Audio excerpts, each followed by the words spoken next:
Hi! Hello! నమస్తే. అస్సలాము అలైకుం. అందరూ ఎలా ఉన్నారు? మేమైతే చాలా బాగున్నాము. మీరెలా ఉన్నారన్నది నాకైతే కామెంట్ బాక్స్‌లో కామెంట్ చేయండి. ఇంకా ఇదైతే రొటీన్ వ్లాగ్ అనమాట. సో, ఇంకా మార్నింగ్ లేవగానే ఈరోజైతే ఇల్లంతా ఊడ్చేస్తూ ఉన్నాను. సో, ఇల్లు ఊడ్చేసుకున్న తర్వాత రిమైనింగ్ పనులు చేసుకోవచ్చు కదా అన్నట్లు వేడైతే చాలా ఎక్కువగా ఉంది. సో, మీరున్న ప్లేసెస్‌లో వేడి ఎలా ఉంది ఏంటి అనేదైతే కామెంట్ చేయండి. పూణేలో మాత్రం చాలా అంటే చాలా ఉక్కపోస్తుంది. ఇంకా ఫస్ట్ వచ్చేసి ఇల్లంతా ఊడ్చేసుకుంటూ ఉన్నాను. అంటే ఇంకా కొంచెం త్వరగా లేస్తే ఫస్ట్ ఇంక ఇల్లు ఊడ్చేసుకున్న తర్వాత లంచ్ బాక్స్ అవన్నీ ప్యాక్ చేయొచ్చులే అన్నట్లు ఇంకా ఇల్లంతా ఊడ్చేసుకుంటూ ఉన్నానన్నమాట. చాలా రోజులైంది వీడియో అయితే అప్లోడ్ చేసి, కొంచెం హెల్త్ బాగాలేకపోవడం వల్ల వీడియో అయితే అప్లోడ్ చేయలేదన్నమాట. సో, అది ఇంకా ఇక్కడొచ్చేసి ఇల్లు ఊడ్చేసాను. చూస్తున్నారు కదా, వేడికి తట్టుకోలేక ఇంకా మొత్తం హెయిర్ అంతా పైకి పెట్టేసుకొని ఇట్లా క్లిప్ పెట్టేసుకొని వదిలేసుకుంటే కష్టంగానే అనిపిస్తుంది కదా. ఆడవాళ్ళైతే ఇంకా ఇబ్బంది. నాకుంది కొంచెం నార్మల్ మీడియం సైజ్ హెయిర్, కానీ ఇంకా బాగా పొడుగు జుట్టు ఉన్న వాళ్ళకి ఇంకెంత ఇబ్బంది అవుతుందో తప్పకుండా. ఇంకా డ్రెస్లలో కూడా ఉండాలంటే చాలా ఇన్కన్వీనియంట్గా ఉంటుంది. ఏదైనా నైటీ లేదంటే మిడ్డీ టైప్ డ్రెస్సెస్ ఉంటాయి కదా, సో అలాంటివి అయితే కంఫర్టబుల్గా ఉంటాయి కదా. సో అది అండ్ ఇక్కడ వచ్చేసి ఇంకా నేనైతే పాత్రలు నైట్ తోమినవన్నీ ఎక్కడొక్కడ సర్దేసుకుంటూ ఉన్నాను. దాని తర్వాత ఇంకా లంచ్ బాక్సు, బ్రేక్ఫాస్టు ఇవన్నీ రెగ్యులర్గా ప్యాక్ చేస్తున్నట్లే చేయాలి. ఈ ఎండకి ఆఫ్టర్నూన్ టైమ్స్ లంచ్ ప్రిపేర్ చేయాలంటే చాలా కష్టంగా ఉంటుంది. అస్సలు ఇంకా కిచెన్లో నిల్చోవాలన్నంత ఇదే ఉండదన్నమాట. ఏంటంటే ఇంక ఇప్పుడు మార్నింగ్ టైం లంచ్ బాక్సెస్ అవి ఉంటాయి కాబట్టి ఇంకా నాకు కూడా ఆఫ్టర్నూనే ప్రిపేర్ అయిపోతుంది కాబట్టి ఇంకా ఆఫ్టర్నూన్ కిచెన్లోకి వచ్చే పని అయితే ఉండదు. ఈవినింగ్ బాగా చల్లబడిన తర్వాత అప్పుడు డిన్నర్ అయితే ప్రిపేర్ చేస్తానన్నమాట. అయితే ఇంకా ఇక్కడ వచ్చేసి కొన్ని గోళాలు అవన్నీ నానుండవు కదా, అంటే నైటు ఇంకా నానేసి పెట్టాను. ఇంకా అవి తోమేసుకుంటూ ఉన్నాను. ఇంక ఇక్కడ వచ్చేసి డీటాక్స్ వాటరు డైలీ అయితే కంపల్సరీగా ఈ డీటాక్స్ వాటర్ అయితే తాగుతాను. అలవాటు అయిపోయిందనమాట. సో, అంటే రోజు మనం ఒక పని చేస్తున్నాం అనుకోండి, అది అలవాటు అయిపోతూ ఉంటుంది కదా. సో, అందుకని చెప్పేసి ఇంక ఇది అలవాటు అయిపోయింది. వేడైనా ఏదైనా కానీ ఇంకా మార్నింగే ఇట్లా డీటాక్స్ వాటర్ ప్రిపేర్ చేసుకొని తాగేసాను. దాని తర్వాత అయితే ఇంకా నేను లంచ్ బాక్స్కి ప్రిపేర్ చేద్దాం అనుకున్నప్పుడు నదీమ్ చెప్పారనమాట, లంచ్ బాక్స్ వద్దు, నేను ఆఫ్టర్నూన్కి అంతా వచ్చేస్తాను అని చెప్పేసి. ఇంకా సర్లే అని చెప్పి ఇక్కడ అయితే నేను బ్రేక్ఫాస్ట్కి అంటే కొంచెం అప్పుడప్పుడు ఇట్లా డ్రై ఫ్రూట్స్ ఇది ఉంటుంది కదా, మిల్క్ షేక్ లాగా, సో అట్లా చేసుకుంటే బాగుంటుందిలే అన్నట్లు ఇంకా నైటే డ్రై ఫ్రూట్స్ అన్నీ నానబెట్టుకున్నాను అనమాట. కాజు, బాదము, తర్వాత మనకి అంజీరు ఇవన్నీ ఉంటాయి కదా. సో ఇంకా మన దగ్గర ఏ ఏ డ్రై ఫ్రూట్స్ ఉన్నాయో అవన్నీ మంచిగా ఒకసారి వాష్ చేసి మళ్ళీ వాటర్ పోసి నానపెట్టాను. ఆ వాటర్ తోటే డైరెక్ట్ మిక్సీలో వేసేసి ఇంకా గ్రైండ్ చేసేసాను అనమాట. పాలు ఇంకా యాపిల్ అలా వేసేసుకొని, యాపిల్ ఉంటే యాపిల్ వేసుకోవచ్చు, ఇంకా బనానా ఉంటే బనానా వేసుకోవచ్చు. ఇవన్నీ వేసేసుకొని గ్రైండ్ చేసుకొని ఇందులోనే హనీ అయితే వేస్తూ ఉన్నాను. సో కొంచెం స్వీట్నెస్ కోసం బాగుంటుంది కదా అన్నట్టు వేసేసి ఇంకా పాలు పోసి అయితే గ్రైండ్ చేస్తూ ఉన్నాను అనమాట. అప్పుడప్పుడు ఇలాంటి మిల్క్ షేక్లు అట్లా చేసుకున్నాం అనుకోండి, లైక్ కొంచెం హెల్తీగా ఉంటుంది కదా. రెగ్యులర్గా ఇంకా ఇడ్లీ, దోశ, పోహ, ఉప్మా ఇలాంటివన్నీ తింటూనే ఉంటాము. ఎప్పుడైనా ఒకసారి ఇంకా ఆఫ్టర్నూన్ లంచ్ ఇంట్లోనే చేస్తా అన్నారు కాబట్టి ఇంక మరీ బ్రేక్ఫాస్ట్కి వేరేవి ఎందుకు చేయడము అన్నట్లు ఇంకా అంటే ముందు రోజు ఆల్రెడీ డిసైడ్ అయ్యే నానపెట్టానులేండి అని ఇంకా ఇక్కడ వచ్చేసి ఇట్లా థిక్గా షేక్ అయితే ప్రిపేర్ చేశాను అనమాట. చాలా అంటే చాలా టేస్టీగా ఉంటుంది. డ్రై ఫ్రూట్స్ ఇప్పుడు డైరెక్ట్గా తినని వాళ్ళు కూడా ఇట్లా మనకి గ్రైండ్ చేసేసుకొని అంటే నానపెట్టుకొని ఇట్లా జ్యూస్ లాగా ప్రిపేర్ చేసుకొని అయితే తాగొచ్చు. సో అది అయితే ఇంకా ఫ్రిడ్జ్లో పెట్టుకొని ఒక 5 to 10 మినిట్స్ తర్వాత, లేదంటే ఒక 15 మినిట్స్ మన దగ్గర టైం ఉంటే 15 మినిట్స్ తర్వాత కూడా తాగితే చల్లగా బాగుంటుంది. ఇంకా మేమైతే అప్పుడే వెంటనే తాగేసామన్నమాట. ఇంకా బ్రేక్ఫాస్ట్కి అని చెప్పాను కదా, సో ఇంకా మరీ ఫ్రిడ్జ్లో పెట్టి అంటే లేట్ అయిపోతుందిలే అన్నట్లు ఇంకా తాగేసాము. ఇంక ఇక్కడ వచ్చేసి పాలకూర అయితే ఒలుచుకుంటూ ఉన్నాను లంచ్లోకి. పాలకూర ఫ్రై, దాని తర్వాత వంకాయ, కాజు వేసి కర్రీ చేసుకుందామని అయితే డిసైడ్ అయ్యామన్నమాట. సో, అందుకని ఇక్కడ పాలకూర మొత్తం గిల్లేస్తూ ఉన్నాను. ఫస్ట్ అంతా నీట్‌గా తీసేసి దాని తర్వాత చిన్నగా చాప్ చేసుకుంటాను. అయితే పాలకూర కట్టని ముందుగానే కడిగి ఆరబెట్టుకున్న తర్వాత గిల్లేస్తాను. ఇంకా ఇప్పుడు మనం కట్ చేసుకున్నాక కడగడం లైక్ ఏంటంటే చాలా ఇదిగా ఉంటది. అండ్ చాలామంది చెప్తూ ఉంటారు కదా! కట్ చేసిన తర్వాత కడగకూడదు అని చెప్పి. సో, నేనైతే ఇంకా ఫస్ట్ నుంచి ఆల్మోస్ట్ ఇట్లే రెడీ అయిపోయింది. సో, నేను పాలకూర ఫ్రై ఎలా చేస్తానో అయితే చూపిస్తూ ఉన్నాను. ఇక్కడ ఫస్ట్ పాలకూరని మొత్తం అంతా గిల్లేసుకొని దాని తర్వాత చిన్నగా చాప్ చేసేసుకున్నాను. చాప్ చేసుకున్న తర్వాత డైరెక్ట్‌గా ఒక బౌల్‌లో వేసేసుకొని వాటర్ ఏమీ లేకోకుండా లో ఫ్లేమ్ మీద ఇట్లా మనం ఏదైనా పైన మూత లాంటిది అలా పెట్టేసి స్టీమ్ చేసుకోవాలన్నమాట. అయితే మనం పాలకూర లైక్ ఒలిచినప్పుడు చాలా ఎక్కువ క్వాంటిటీ లాగా అనిపిస్తది కానీ ఇట్లా మనం స్టీమ్ చేసిన తర్వాత తక్కువైపోతుంది. అండ్ డైరెక్ట్‌గా అయినా చేసుకోవచ్చు. బట్ నాకు డైరెక్ట్‌గా కంటే కూడా ఇలా చేసుకుంటే నచ్చుతుంది. ఏ ఆకుకూరైనా నేను ఆల్మోస్ట్ ఇలానే ప్రిపేర్ చేస్తూ ఉంటాను. ఫస్ట్ అయితే స్టీమ్ చేస్తాననమాట. స్టీమ్ చేసేసి దాని తర్వాత దానికి తాలింపు పెట్టుకుంటే నాకు భలే అనిపిస్తుంది. సో, అందుకని చెప్పేసి ఎప్పుడే అంటే ఇప్పటి వరకు ఎవరైనా ఇట్లా ట్రై చేయకపోతే మాత్రం ఒకసారి ట్రై చేయండి. చాలా బాగుంటుంది. సో, ఇక్కడ చూస్తున్నారు కదా! నేను లో ఫ్లేమ్ మీద మధ్య మధ్యలో కలుపుకుంటూ స్టీమ్ చేసుకున్నాను. స్టీమ్ చేసేసుకుంటే లైక్ ఇక్కడ పాలకూరలో ఇట్లా వాటర్ అలా ఉంటుంది కదా! అది కూడా రిలీజ్ అయిపోతుంది. సో, ఆల్మోస్ట్ ఇట్లా దగ్గరికి పడిన తర్వాత మనం పక్కన పెట్టేసుకుని ఇంకా దాని తర్వాత పోపుకైతే ప్రిపేర్ చేసుకోవచ్చు. పాలకూర like only palak paneer, palak rice ఇలానే కాకుండా ఇలాంటి పాలకూర తాలింపు ఇలాంటివి కూడా బాగుంటాయి. అలానే ఇంకా పాలకూర పప్పు కూడా ఎక్కువగా చేసుకుంటూ ఉంటారు కదా! నేనైతే మాత్రం పాలకూర పప్పు చేస్తే వెంటనే తినాలి. ఇఫ్ ఇన్ కేస్ లైక్ మళ్ళీ లైక్ నైట్‌కి అలా ఉందనుకోండి నేను తినలేననమాట. ఓన్లీ లైక్ ఆఫ్టర్‌నూన్ ఆఫ్టర్‌నూన్ వరకే తినగలను. అంటే ఎప్పుడు చేసుకుంటే అప్పుడు మాత్రమే తినగలను. నెక్స్ట్ అంటే నాకు కొంచెం ఆ స్మెల్ అదంతా పడదనమాట. సో, ఫ్రెష్‌గా చేసుకొని తినడానికైతే నేను ఇష్టపడతాను. సో, నాలాగా ఎంతమంది ఉన్నారు అనేదైతే కామెంట్ చేయండి. ఇక్కడ చూస్తున్నారా వంకాయ, కాజు వేసి కర్రీ అయితే చేస్తూ ఉన్నాను. చాలా సింపుల్‌గా ఉంటుంది. టేస్ట్ మాత్రం సూపర్ అంటే సూపర్‌గా ఉంటుంది.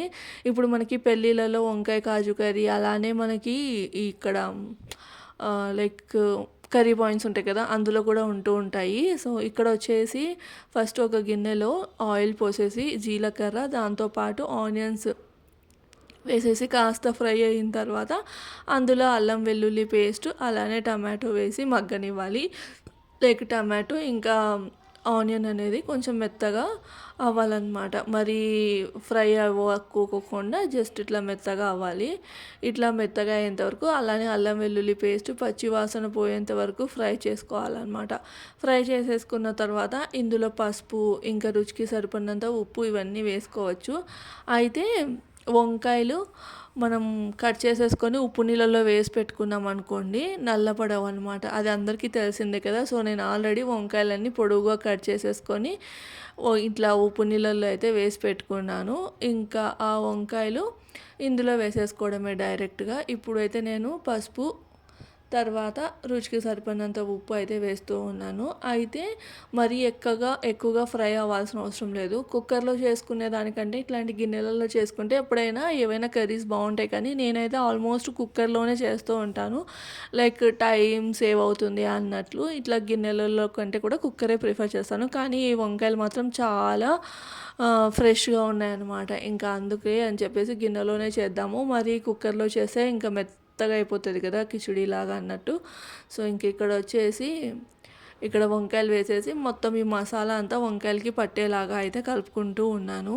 సో, అయితే ఈ మసాలాలోకి అంటే ఈ వంకాయ కర్రీలోకి ఒక పేస్ట్ అయితే ప్రిపేర్ చేసుకోవాలి. ఏంటి అంటే కొబ్బరి అనమాట. ఎండు కొబ్బరి మిక్సీలో వేసేసి మెత్తగా గ్రైండ్ చేసి అందులో వాటర్ చేసుకొని కొబ్బరి పేస్ట్ లాగా ప్రిపేర్ చేసుకోవాలి. పచ్చి కొబ్బరి ఇష్టమైతే వేసుకోవచ్చు. పచ్చి కొబ్బరి వేస్తే ఏంటంటే కొంచెం తీయగా అనిపిస్తుంది అనమాట అది. సో, ఇక్కడ వచ్చేసి కొంచెం కరివేపాకు అలానే కాజు కూడా వేశాను. కాజు వేసుకుంటే భలే ఉంటుంది టేస్ట్. మధ్య మధ్యలో కాజు ఇంకా వంకాయ తగులుతూ సో, చాలా అంటే చాలా బాగుంటుంది. ఇక్కడ లైక్ ఏంటి అంటే నేను కాజు ఇంకా కరివేపాకు వేసేసి కలిపేసుకుంటూ ఉన్నాను. ఇలాంటి కర్రీస్‌లలో కరివేపాకు ఫ్లేవర్ చాలా బావుంటుంది కదా! సో, ఇక్కడ వచ్చేసి మళ్ళీ ఈ పాలకూర ఫ్రైకైతే ఇక్కడ పోపయితే వేసేస్తూ ఉన్నాను. కడాయిలో నూనె వేసేసుకొని ఆవాలు, జీలకర్ర, శనగపప్పు, మినప్పప్పు ఎలాంటి ఇంకా ఆకుకూర తాలింపులలో శనగపప్పు వేసుకున్నామనుకోండి ఇంకా బావుంటుంది. లైక్ మనం రెగ్యులర్‌గా ఏ తాలింపు బెండకాయ ఇట్లాంటి దానిలలో వేసుకుంటూనే ఉంటాము. కానీ ఆకుకూర తాలింపులో వేసుకున్నామనుకోండి ఇంకాస్త ఎక్కువగా బావుంటుందనమాట. సో, అది ఇక్కడ చూస్తున్నారా కొబ్బరి నేను చెప్పాను కదా! కొబ్బరిలో వాటర్ వేసేసి మెత్తగా కొబ్బరి పేస్ట్ అయితే ప్రిపేర్ చేసుకున్నాను. ఆ కొబ్బరి పేస్ట్ అనేది ఇందులో వేసేసుకొని కలిపేసుకున్నాననమాట. కలిపేసుకొని మూత అయితే పెట్టేశాను. ఇక్కడ తాలింపు కోసం ఆనియన్స్ ఇట్లా సన్నగా కట్ చేసేసుకొని వేసుకున్నాను. అయితే ఆకుకూర ఫ్రైలలో ఆనియన్స్ కూడా ఎక్కువగా వేసుకుంటే చాలా బావుంటుంది. సో, ఆనియన్స్ వేసేసుకొని మొత్తం అంతా ఒకసారి అయితే కలిపేసుకుంటూ ఉన్నాను. ఇక్కడ చూస్తున్నారా వాటర్ అంతా ఇట్లా కిందికొచ్చేసింది కదా! సో, నేను ఆ వాటర్ అంతా యూజ్ చేయను. ఓన్లీ పాలకూర మాత్రం తీసేసి ఇందులో వేసుకుంటాననమాట. ఇలా వేసుకున్నాము అంటే టేస్ట్ చాలా బావుంటుంది. నాకు ఇలా అయితేనే చాలా నచ్చుతుంది. డైరెక్ట్‌గా వేస్ట్ చేసుకుంటే నాకు స్మెల్ అనేది అంత పడదనమాట. అండ్ మా ఇంట్లో కూడా లైక్ ఏంటంటే ఇలా చేస్తేనే ఇష్టపడతారు కాబట్టి ఇలానే చేస్తూ ఉంటాను. అప్పుడప్పుడు చేస్తాను కానీ వెంటనే తినాలనమాట. ఒకవేళ డైరెక్ట్‌గా వేస్ట్ చేశాననుకోండి ఇంకా మిగిలిందంటే మళ్ళీ ఎవ్వరం తినలేమనమాట. అది కూడా ఎస్పెషల్లీ ఈ పాలకూర విషయంలో. ఇక్కడ వచ్చేసి ఆనియన్స్ కాస్త మగ్గిన తర్వాత అంటే మరీ ఎర్రగా అవ్వాల్సిన అవసరం లేదు. జస్ట్ లైట్ పింక్ కలర్ వచ్చేసిన తర్వాత ఈ పాలకూరని వేసేసి ఒకసారి అయితే కలుపుకోవాలి. దాంట్లో పాలకూరలో కొంచెం వాటర్ కంటెంట్ అనేది అంటే చెమ్మలాగా ఉంటుంది. అదంతా పోయేంత వరకు లో ఫ్లేమ్ మీద అయితే మగ్గనిచ్చుకోవాలి. ఇక్కడ వచ్చేసి వంకాయ కర్రీలో కొబ్బరి పేస్ట్ అయితే వేసాను కదా! మొత్తం కలిసేలాగా కలుపుకొని ఇందులో మనము కారము, తర్వాత రుచికి సరిపడినంత ఉప్పు, ఇష్టమైతే లాస్ట్‌లో గరం మసాలా అయితే వేసుకోవచ్చు. ఇక్కడ వచ్చేసి ధనియాల పొడి, కారము, ఉప్పు అయితే వేసేసుకుంటే సరిపోతుందనమాట. మనకి ఈ వంకాయ కాజు కర్రీ అనేది రెడీ. చాలా బావుంటుంది. చపాతీ కాంబినేషన్‌లోకి అయితే సూపర్‌గా ఉంటుంది. అలానే వేడి వేడి అన్నంలోకైనా కూడా బావుంటుంది. అన్నంలోకి తినాలి అంటే కొంచెం కారం ఎక్కువగానే ఉండాలి. అప్పుడు టేస్ట్ బావుంటుందనమాట. లేదు అంటే ఎంతైనా కానీ ఎండు కొబ్బరైనా, పచ్చి కొబ్బరైనా కాస్త తీయదనం అనేది ఉంటుంది కదా! సో, అందుకని చెప్పేసి చెప్తున్నాను. నేనైతే కంపల్సరీగా చపాతీలు అయితే చేస్తాను కాబట్టి సో, రెండిటికి మేనేజ్ అయ్యేలాగా అయితే ఇక్కడ కారం అయితే వేసుకుంటూ ఉన్నాననమాట. సో, ఇక్కడ చూస్తున్నారా కారము, తర్వాత ధనియాల పొడి వేసేసి మిక్సీ జార్‌లో ఏదైతే మిక్సీ జార్‌లో కొబ్బరి అది గ్రైండ్ చేసుకున్నానో అదే మిక్సీ జార్‌లో వాటర్ పోసేసి అయితే కలుపుకున్నాను. అప్పటికే ఈ వంకాయలు అనేటివి ఆల్మోస్ట్ కుక్ అయిపోయాయి. ఎక్కువ కదిపాననుకోండి ఇంకా మొత్తం చితికిపోతాయని చెప్పేసి జస్ట్ అట్లా కలుపుతూ పైన కలుపుతూ ఉన్నాననమాట. ఇక్కడ మనకి గ్రేవీ అంటే కన్సిస్టెన్సీకి తగిన విధంగా అడ్జస్ట్ చేసుకుంటూ వాటర్ అయితే పోసుకోవాలి. సో, లైట్‌గా అయితే వాటర్ పోసుకుంటూ ఉన్నాననమాట. ఎంతవరకు మనకి గ్రేవీ లాగా కావాలి అన్నది చూసుకొని ఎక్కువ వాటర్ పోసుకొని చేసుకోవడం కంటే కూడా చాలా తక్కువగా వేసుకొని చేసుకున్నాం అనుకోండి బావుంటుంది. సో, అది ఇక్కడ నేను చూసుకుంటూ అడ్జస్ట్ చేసుకుంటూ వేస్తూ ఉన్నాను. సైడ్ బై సైడ్ పాలకూర కూడా మగ్గించుకుంటూ ఉన్నాను కదా! సో, ఇక్కడ పాలకూర అయితే బాగా మగ్గింది. ఇప్పుడు మనం ఇదంతా మగ్గిన తర్వాతే ఎప్పుడైనా కానీ ఇలాంటి ఆకుకూర తాలింపులలో కానీ ఏ దాంట్లో అయినా కానీ మగ్గిన తర్వాతే ఉప్పు అనేది వేసుకోవాలన్నమాట. సో, ఇక్కడ వచ్చేసి ఫస్ట్ ఉప్పు అయితే వేసేసాను. అలానే ఈ ఆకుకూర తాలింపులో కొబ్బరి పొడి అనమాట. తర్వాత పుట్నాలు, వెల్లుల్లి, కారము ఇవి గ్రైండ్ చేసుకొని నా దగ్గర అయితే ఎప్పుడు పొడి ఉంటుంది. అంటే ఇట్లాంటి తాలింపులలో నేను రెగ్యులర్‌గా ఇదే పొడి వేస్తాను కాబట్టి ఆ పొడి అనేది కంపల్సరీగా అంటే నా దగ్గర ఎప్పుడూ ఉంటుందన్నమాట స్టాక్‌లో.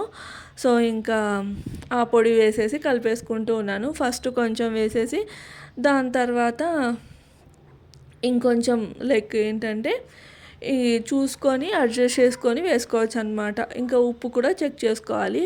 సో, అది నాకైతే ఎందుకో కొంచెం తక్కువ అనిపించినట్లుంది. అందుకని చెప్పేసి ఇంకొంచెం అయితే వేసేస్తూ ఉన్నాననమాట కొబ్బరి పొడి వేసేసి కలిపేసుకుంటే మనకి పాలకూర ఫ్రై అనేది రెడీ. ఇంకా దాంతోపాటు లైక్ వంకాయ కాజు కర్రీ కూడా రెడీ అయిపోయిందనమాట. ఇది ఈరోజు అంటే మా లంచ్‌లోకి లైక్ వేడివేడిగా అన్నము, చపాతీ, పాలకూర వేపుడు, అలానే వంకాయ కాజు కర్రీ ఇది అనమాట మా లంచ్ స్పెషలు. సో, ఇంకా లంచ్ తర్వాత రెగ్యులర్‌గా మనకి ఉండే పనులైతే చేసుకున్నాననమాట. అంటే లంచ్ తర్వాత పెద్దగా ఎక్కువ పనులుండవు. లైక్ ఏదైనా బట్టలు ఉతకడానికి వేస్తే ఆరేయడము, ఇంకా దాని తర్వాత టీవీలో ఏదైనా వెబ్ సిరీస్ అట్లా పెట్టుకొని యూట్యూబ్ ఒకవేళ వీడియోస్ ఏమైనా ఉంటే ఎడిట్ చేసుకోవడము అలాంటివి అయితే చేసుకుంటూ ఉంటాను. సో, ఇక్కడ చూస్తున్నారా ఇంకా కర్రీ అయితే రెడీ అయిపోయింది. లాస్ట్‌లో కొత్తిమీర వేసేసుకున్నాము అంటే రెడీ. ఇందులో అయితే నేను గరం మసాలా వేయలేదు. ఒకవేళ ఇష్టమైతే వేసేసుకోవచ్చు అనమాట. ఇంకా ఎందుకులే అన్నట్లు నేనైతే గరం మసాలా వేయలేదు. ఆల్రెడీ అల్లం వెల్లుల్లి పేస్ట్ వేసాను కాబట్టి ఎక్కువ మసాలా ఘాటు ఉంటుందిలే అన్నట్లు ఇంకా వేయలేదనమాట. అది కూడా ఎండాకాలంలో ఎక్కువ మసాలా ఘాటు ఇలాంటివి తినడం అంత మంచిది కాదు కదా! అందుకని చెప్పేసి ఇక్కడ చూస్తున్నారా ఎంత బాగుందో వంకాయ కాజు కర్రీ చపాతీలోకి అయితే సూపర్గా ఉంటుంది. జొన్న రొట్టెలకు కూడా బాగుంటుంది. అలానే పాలకూర వేపుడు. సో, అది ఇంకా లైక్ ఏంటంటే ఇంకా ఈవినింగ్ నదీమ్ ఇంట్లోనే ఉన్నారు కదా, రెగ్యులర్గా అయితే స్నాక్స్ అలా ఏమి ఉండవు. మొత్తం ముసురులాగా పట్టేసిందనమాట. బయట వర్షం వస్తుందేమో అన్నట్లుంది. ఇంకా అలాంటి వెదర్లో కంపల్సరీగా మనకు ఫస్ట్ గుర్తొచ్చేది మాత్రం బజ్జీలు, అదే పకోడీ. ఇంకా ఉల్లిపాయ పకోడీ ఉంటే మాత్రం ఇంకా చెప్పనవసరమే లేదు. మిర్చి బజ్జీలు అంటే ఇంకా నేను ఒక్కదాన్నే తినాలన్నమాట. ఎందుకులే అన్నట్లు ఇక్కడ ఉల్లిపాయ పకోడీ అయితే వేశాను. సో, ఇక్కడ ఉల్లిపాయ పకోడీ వేస్తున్నాను ఇంకా కరెంట్ కూడా పోయిందనమాట. ఇంకా దాని తర్వాత పెద్దగా రికార్డ్ అయితే ఏం చేయలేదు. లైక్ నైట్ వరకు కరెంట్ అనేది ఏం లేదు. ఇంకా ఆఫ్టర్నూన్ చేసినట్టువే నైట్కి కూడా డిన్నర్కి అయితే తినేసాము. ఇది అనమాట ఈరోజటి వ్లాగ్ నచ్చిందా? అండ్ నేను చేసిన రెసిపీస్ ఎలా ఉన్నాయి ఏంటి అన్నదైతే నాకు కామెంట్ చేయండి. అండ్ మీరు కూడా ఇలానే లైక్ పాలకూర ఫ్రై ఇలానే చేస్తారా, ఎలా చేస్తారు ఏంటి అన్నది కూడా నాకైతే కామెంట్ బాక్స్లో కామెంట్ చేయండి. సో, ఇక్కడ చూస్తున్నారా పకోడీ అయితే వేస్తూ ఉన్నాను. నాకు పకోడీ క్రిస్పీగా ఉండడం కంటే కూడా కొంచెం మెత్తగా ఉందనుకోండి ఉంటే నాకు నచ్చుతుంది. కానీ నదీమ్కేమో క్రిస్పీగా ఉండాలన్నమాట. ఆనియన్స్ ఎక్కువ ఉండి లైక్ పిండి అనేది తక్కువ ఉండాలి. అలానే మిర్చి కూడా వేయించేసి ఇట్లయితే సర్వ్ చేశాను అనమాట. ఇది ఈరోజుటి వ్లాగ్ నచ్చితే లైక్ చేసి షేర్ చేసి సబ్స్క్రైబ్ చేయండి. రేపటి వ్లాగ్తో మళ్ళీ కలుస్తాం. Until then bye friends.